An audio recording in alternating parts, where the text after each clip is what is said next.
तो रोज़ की तरह आनंद लिखनी ब्लॉग में सबका हार्दिक स्वागत है। सबके मंगल भविष्य की कामना के साथ दोस्तों, आज प्रेरणादायक विचारों में हमारे जीवन में सफलता प्राप्त करने मनुष्य अपना मार्ग स्वयं प्रशस्त करता है। अगर हम अपने जीवन को लक्ष्यों के अनुरूप कारगर करना चाहते हैं और पूर्ण निष्ठा, परिश्रम, लगन और तल्लीनता के साथ अगर हम कार्य को परिणित करते हुए सफलता की सीढ़ी तक पहुंचने के लिए जब तक स्वयं का अनुभव, अपने अनुभवों को सही मार्ग में प्रेरित नहीं करेंगे तो हम अपने मार्ग में लक्ष्यों की प्राप्ति नहीं कर सकते हैं। तो हमारी सबसे मूल्यवान संपत्ति को विकसित करना, यानी हम अपनी मूल्यवान संपत्ति, अपनी जो मूल्यवान संपत्ति है उसको कैसे विकसित कर सकते हैं। दोस्तों, ख़ास तौर से हमारे जीवन में जो किसी भी चीज़ को लीड करता है, आगे बढ़ाने की कोशिश करता है या समूह बना करके किसी कार्य को करने में समर्थवान होता है, तो उसी को लीडर भी कहते हैं दोस्तों। तो लीडर दूसरों को पीछे चलने के लिए प्रभावित करता है और उसकी कई सीमाएं होती हैं। परंतु जो लीडर दूसरों को लीडर बनने के लिए प्रभावित करता है तो उसकी कोई सीमा नहीं होती। जो व्यक्ति सारा काम खुद करना चाहता है और उसे करने का पूरा श्रेय खुद लेना चाहता है तो वह कभी महान लीडर नहीं बन सकता।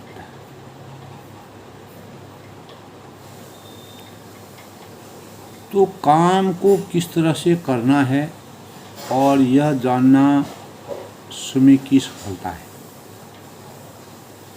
दूसरों को बताने के लिए मौजूद रहना शिक्षक की सफलता है और दूसरों को बेहतर काम करने के लिए प्रेरित करना मैनेजमेंट की सफलता है। इन तीनों कामों को करने की योग्यता सच्चे लीडर की सफलता है। तो जो लीड किसी कार्य को, अगर किसी भी कार्य में हम हाथ डालते हैं तो उसकी सफलता के मानकों तक पहुंचने, अपने लक्ष्य तक पहुंचने के लिए, जीवन में सफल होने के लिए मनुष्य अपना मार्ग स्वयं प्रशस्त करता है। लेकिन उसके लिए हमें लीडर, यानी कोई भी यह बताता है कि लीडर के रूप में आपके स्वप्नों को हकीकत में बदलने के लिए लोगों का सहयोग हासिल करने के लिए उन्हें विकसित या तैयार करना कितना महत्वपूर्ण है। तो हमारी परिकल्पना यह है कि दोस्तों, हम जितने ज़्यादा लोगों को विकसित करेंगे, जितने ज़्यादा लोगों को अनुभव प्राप्त करेंगे, तो हमारे सपनों की सीमा उतनी ही अधिक बढ़ती रहेगी। प्रेरणा स्रोत के रूप में दोस्तों, ये हमारे प्रतिस्पर्धा के युग की सबसे बड़ी पहचान है। काम को किस तरह से करना है यह जानना श्रमिक की सफलता है। दूसरों को बताने के लिए मौजूद रहना शिक्षक की सफलता है। दूसरों को बेहतर काम करने के लिए प्रेरित करना मैनेजमेंट की सफलता है। तो कुछ लोग दोस्तों लीडरशिप के पदों पर अवतरित हो जाते हैं, तो परंतु सारे काम को अकेले करने की कोशिश करते हैं। ऐसे लोग एक न एक दिन उसी निष्कर्ष पर पहुंचते हैं जिस पर वह ईंट उठाने वाला पहुंचा था। यानी जिसने 4 मंजिला इमारत की 500 पाउंड वजन की ईंट अकेले ही नीचे फुटपाथ पर लाने की कोशिश की थी। उसकी समस्या यह थी कि उसने यह काम अकेले करने की, तो जो 5 मंजिला बिल्डिंग यानी मंजिल से जो ईंटों को ढो करके नीचे लाता था, वह अकेले कार्य को करने की कोशिश उसने की। और एक बीमा दावा फार्म में उसने बताया कि क्या हुआ था, ईंटों को हाथ से एक एक करके उठाने में बहुत ज़्यादा समय लग जाता था, इसलिए मैंने उन्हें एक बैरल में रखने का फैसला किया। मेरा विचार था कि मैं इमारत की छत पर एक घिरी या पुली बांधकर रस्सी से इन ईंटों को नीचे पहुंचा लूँगा। तो फुटपाथ पर रस्सी की सुरक्षित तरीके से बांधने के बाद इमारत की छत पर पहुंचा और उसने अपना पूरा वृतांत बनाया। मैंने बैरल में रस्सी बांधी और उसे ईंट ला दी और उसे फुटपाथ पर नीचे की तरफ लटका दिया। इसके बाद नीचे फुटपाथ पर गया और रस्सी को खोला। मैं इसे सुरक्षित तरह से पकड़े हुए था ताकि बैरल धीरे धीरे नीचे आ जाए, परंतु चूँकि मेरा वज़न सिर्फ 140 पाउंड है, इसीलिए 500 पाउंड के वज़न ने मुझे ज़मीन से इतनी तेज़ी से ऊपर उठा लिया कि मुझे रस्सी छोड़ने का भी समय नहीं मिला। तो जब मैं दूसरी और तीसरी मंजिल के बीच से गुजर रहा था, तो मुझे रास्ते में नीचे आता हुआ बैरल मिला और इसी की वजह से मेरे ऊपरी शरीर पर चोट और घाव है। तो मैं रस्सी को कसकर पकड़े रहा तब तक मैं उस रस्सी को पकड़े रखा जब तक कि मैं छत पर नहीं पहुंचा। तो जहां मेरा हाथ पुली में फंस गया, उसी की वजह से मेरा अंगूठा टूटा हुआ है।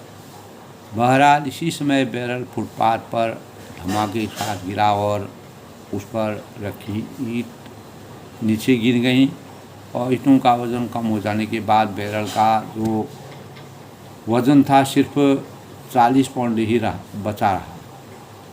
तो इस वजह से मेरा 140 पाउंड वज़न का जो शरीर तेज़ी से नीचे की तरफ चल दिया और मुझे रास्ते में खाली बैरल ऊपर आता हुआ मिला। तो इसी की वजह से मेरी कोहनी टूटी हुई है। उसने पूरा वृत्तांत बताया। तो सिर्फ थोड़ा सा धीमा होने के बाद मैं नीचे की तरफ गिरता रहा और ईंटों के ढेर पर जो धड़ाम से वह गिर गया और इस वजह से मेरी कमर में भीषण दर्द है और मेरी कॉलर बोल यानी पसली जो है मेरी टूटी हुई है। तो इस बिंदु पर दोस्तों हमारे दिमाग की सोचने समझने की जो शक्ति है वह ख़त्म हो गई और मैंने रस्सी छोड़ दी। तो नतीजा यह हुआ कि खाली बैरल तेजी से नीचे गिरा और मेरे ऊपर आकर गिर गया। इसी की वजह से मेरे सिर पर इतनी चोटें हैं। इस फॉर्म पर दिए गए आखिरी सवाल पर अगर यही स्थिति दोबारा अगर यही स्थिति आएगी तो हम क्या करेंगे, वो इस बारे में दोस्तों हम यह जान लें कि अब इस काम को अकेले करने की से बाज आया है। अकेले अगर हम कार्य करते हैं तो हमें उससे दूरी बनानी चाहिए। एक छोटा सा उदाहरण मैंने आपको बताया कि एक आदमी ने ऐसे ऐसे ईंटों में वो करके अपना दिमाग तय करके उसमें इस प्रकार से कार्य किया और अंततोगत्वा उसको अपना शरीर जो है लगभग उसके काफ़ी शरीर अस्त व्यस्त हो गया। तो प्राय दोस्तों ऐसा देखने में आता है कि लोग काम की योग्यताओं के 3 स्तर होते हैं।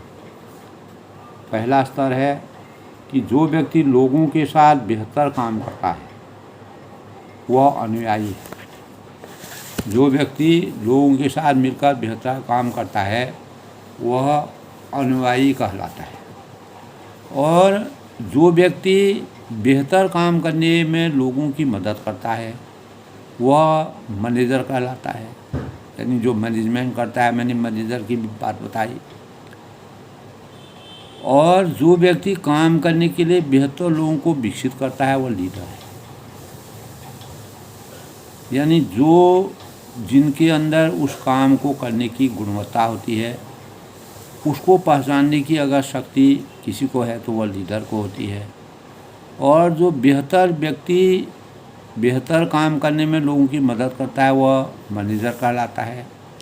और जो व्यक्ति लोगों के साथ बेहतर काम करता है वह उसका अनुयायी कहलाता है, फॉलोअर जिसको कहते हैं। तो लोगों के विकास के सिद्धांत दोस्तों हमको समझने पड़ेंगे। दूसरों को विकसित करने की मेरी जो हम लोगों की सफलता इस बात पर निर्भर करती है कि जो हमने किन किन बातों पर निर्भर करती है। लोगों का मूल्य समझना, और यह हमारे नज़रिए से संबंधित मसला है। हमारा नज़रिया क्या है, हम लोगों के मूल्य को किस प्रकार समझते हैं, लोगों के प्रति निष्ठा हमारी क्या है, यह हमारे समय से संबंधित मसला है। और लोगों के साथ ईमानदारी यह हमारे चरित्र से संबंधित है। और लोगों के लिए मानक जो स्टैंडर्ड जो कहते हैं, यह हमारी विचार दृष्टि से संबंधित मसला है। अगर हम स्टैंडर्ड तय करते हैं तो यह हमारी विचार दृष्टि से संबंधित होता है। आज के प्रतिस्पर्धा युग में दोस्तों ये सब चीज़ें हमारे जीवन में विकास के सिद्धांतों को प्रेरणा स्रोत के रूप में अपने जीवन में चरितार्थ करने की आवश्यकता प्रत्येक जन जन को होनी चाहिए। प्रत्येक जो नवयुवक हैं उनको होनी चाहिए।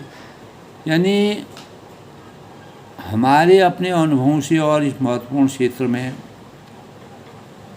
सफल होने वाले जो दूसरे लीडरों को देखने के बाद हमने यह पाया दोस्तों अपने जीवन में कि 3 क्षेत्र होते हैं जिनमें लोगों को विकसित करने वाले सफल लीडर दूसरों से अलग होते हैं। यानी उनकी सोचने समझने और कार्य को संपादित करने के स्वरूप या ढंग अलग होते हैं। तो लोगों को विकसित करने वाले सफल लोग कौन हैं? लोगों के बारे में सही राय जो रखते हैं। एक तो उनकी राय सही हो, दूसरा लोगों के बारे में सही सवाल पूछते हों, और तीसरा है लोगों को सही सहायता देते हों। नियत समय में जिस प्रकार की सहायता उसको वांछित है उस सहायता से उसको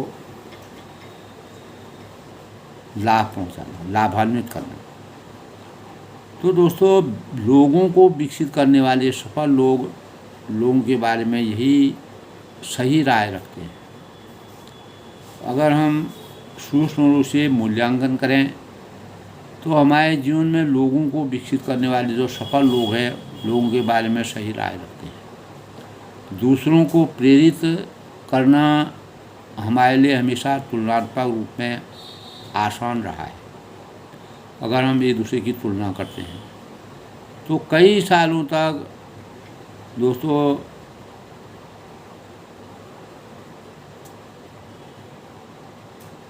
हम अगर अध्ययन करते हैं और दूसरों को प्रोत्साहित करने की कोशिश करते हैं, उत्साहित करते हैं, तो इस प्रकार का अगर मार्गदर्शन हम देते हैं तो लोगों पर विश्वास हमको जगाना पड़ता है। और हम देखते हैं कि दोस्तों दूसरे हमारी सलाह पर अमल करते थे और कुछ समय तक सफल भी होते थे।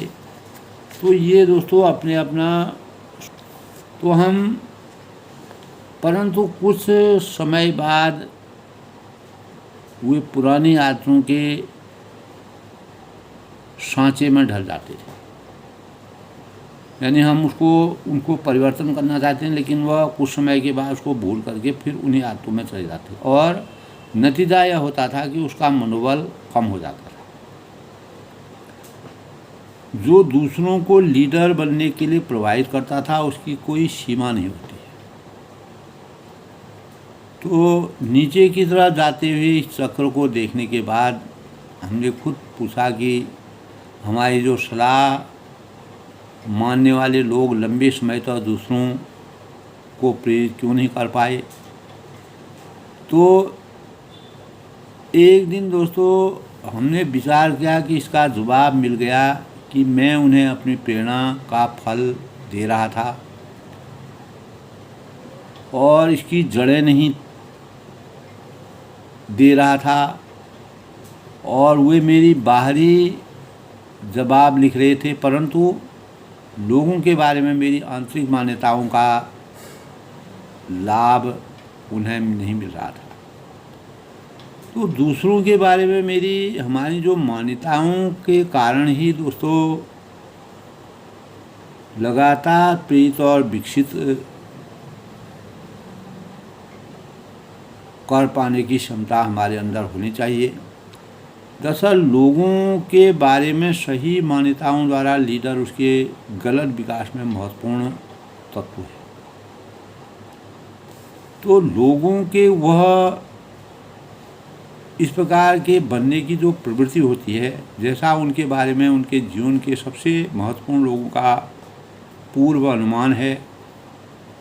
तो मान्यता दोस्तों वह विचार है जिसे हम सच मानते हैं। तो लोगों के बारे में हम लोगों की मान्यताएं काफ़ी हद तक यह तय करती है कि हम उनसे कैसा बर्ताव करते हैं। क्योंकि हम लोगों के बारे में जो मानते हैं और हम जो तलाश करते हैं, यानी हम तलाश करेंगे वही मिलेगा मुझे जो मिलेगा, यानी उसी से मेरी प्रतिक्रिया प्रभावित हो। इसीलिए दूसरों के बारे में नकारात्मक मान्यताएं उनके प्रति नकारात्मक लीडरशिप को प्रेरित करेगी। तो दूसरों के बारे में सकारात्मक मान्यताएं उनके प्रति सकारात्मक लीडरशिप को प्रेरित करेंगी।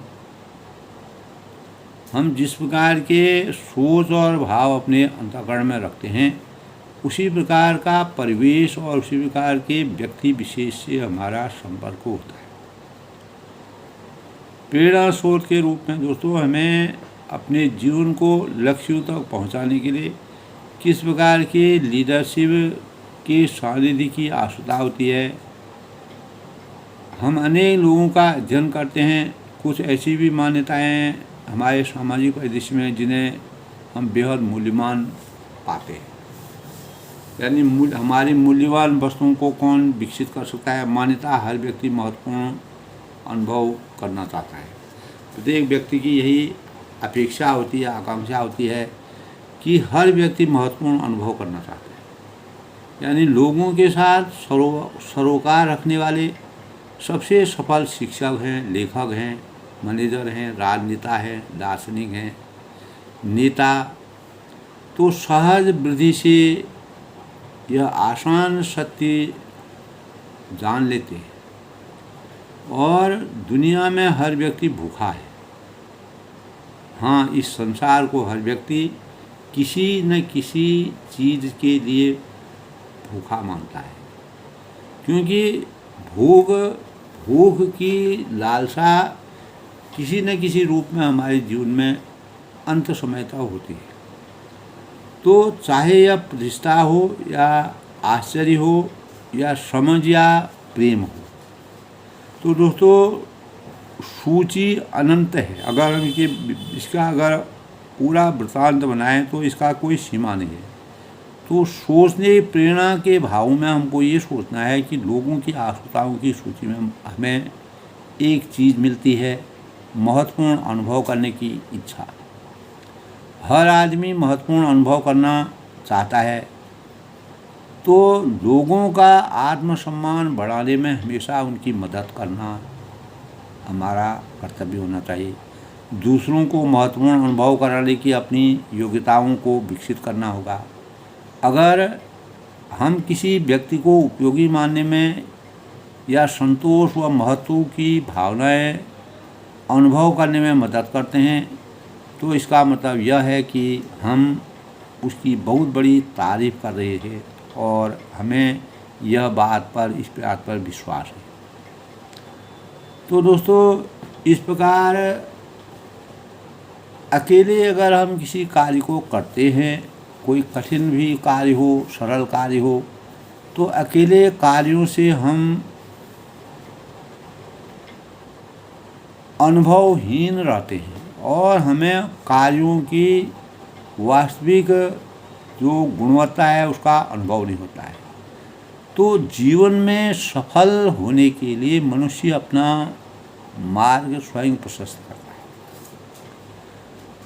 उसके लिए किस प्रकार के लीडर की ज़रूरत होती है, किस प्रकार के मैनेजमेंट की ज़रूरत होती है, किस प्रकार के शिक्षक की ज़रूरत होती है, क्योंकि ये हमारे मार्ग के जीवन के लिए सबसे ज़रूरी है। तो सफलता की प्राप्ति के लिए ज्ञान की आवश्यकता तो प्रत्येक बुद्धि विवेक से ज्ञान प्राप्त होता है, यानी ज्ञान विद्या बुद्धि से ज्ञान प्राप्त होता है, विवेक प्राप्त होता है। तो ज्ञान प्राप्ति का एक प्रमुख मार्ग अनुभव होता है, तो जिसके द्वारा हम अपने जीवन को की नैया पार लगाते हैं। वास्तव में अनुभव वह सीख है जो प्रत्येक व्यक्ति अपनी भूलों से प्राप्त करता है। तो हम सब अपने जीवन में कई कठिन परीक्षाओं से गुजरते रहते हैं। कई बार गलतियां होती हैं तो अक्सर विफल रह जाते हैं।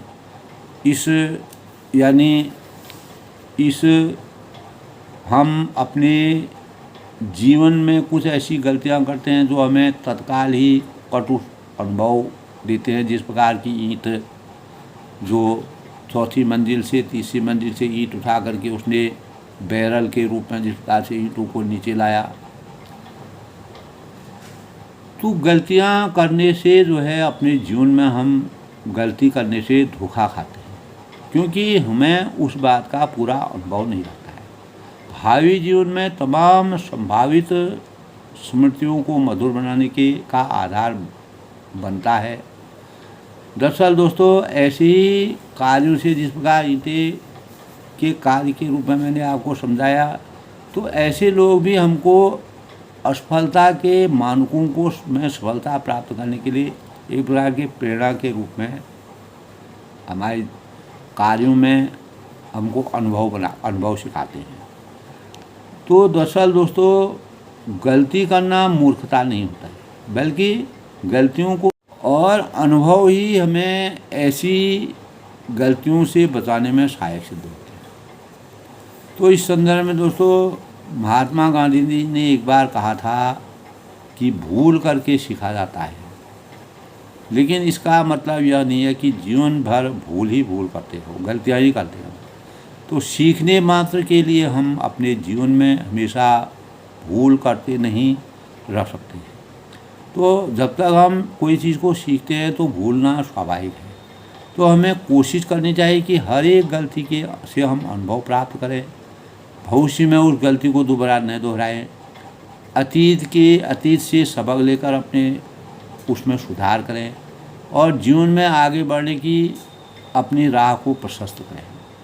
हमारे जीवन में कुछ बड़े अनुभव कठिन परिस्थितियों से प्राप्त होते हैं, इसीलिए सच ही कहा गया है कि अनुभव से बड़ा और बेहतरीन न कोई मार्गदर्शक होता है, न कोई शिक्षक होता है, और न कोई सचेतक होता है, और न कोई लीडर होता है, और न कोई मैनेजमेंट होता है।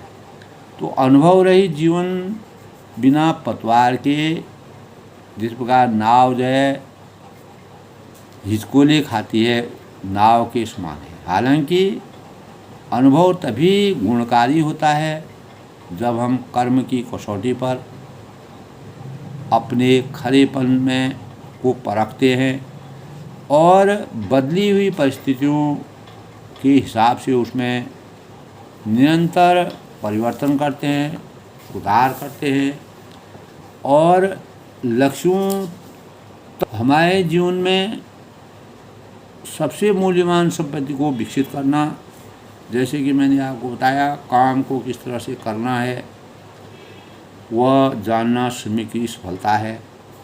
दूसरों को बताने के लिए मौजूद रहना शिक्षा की सफलता है और दूसरों को बेहतर काम करने के लिए प्रेरित करना मैनेजमेंट की सफलता है। तो इस आशय से हम जितने ज़्यादा लोगों को विकसित करेंगे तो हमारे सपनों की सीमा उतनी ही अधिक होगी। आज के प्रेरणादायक विचारों में दोस्तों आनंद लेखनी ब्लॉग में सबका हार्दिक स्वागत है।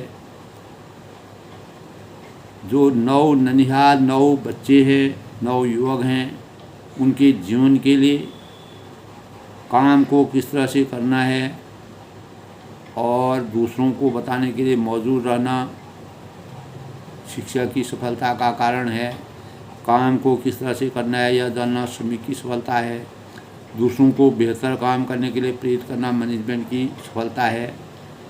तो इन विकसित मानदंडों को की प्राप्ति के लिए सबसे मूल्यवान संपत्ति हमारी यही है दोस्तों। जब हम इसके अनुभव को जानें, इसके सार को जानें, तो हमारी जो मूल्यवान संपत्ति है वह किस प्रकार से विकसित होगी, उसके स्वरूपों के बारे में हमको ज्ञान होना चाहिए। तभी हम जब हम एक अनुभवशील व्यक्ति होंगे और हमको हर कार्य में हम अकेले कार्य ना करके एक दूसरे इन लोगों की सामर्थ्य के अनुसार काम करेंगे, तो अनुभव तभी गुणकारी होता है जब हम कर्म की कसौटी पर उसके खरेपन को परखने में बदली हुई समस्याएं हो या परिस्थिति हों, उसके हिसाब से अपने में निरंतर परिवर्तन करें, सुधार करें, जिसके परिणाम स्वरूप हम उन्नत जीवन की कामना कर सकते हैं। अपनी वाणी को विराम देते हुए दोस्तों आज के प्रेरणादायक विषय में हमारी सबसे मूल्यवान संपत्ति को विकसित कैसे किया जाता है, इस संबंध में मैंने अपने सूक्ष्म विचार से सबको अवगत कराया। तो सभी लोग इसका अपने जीवन में अवतरण करें और अपने जीवन को लक्ष्यों तक पहुंचाने और सफलता की प्राप्ति के लिए तो हमें कार्यों को किस प्रकार से सुसंगठित ढंग से, व्यवस्थित ढंग से करने चाहिए, उसके मानकों का ज्ञान होता है। सब लोग सुखी रहें, प्रसन्न रहें, खुश रहें।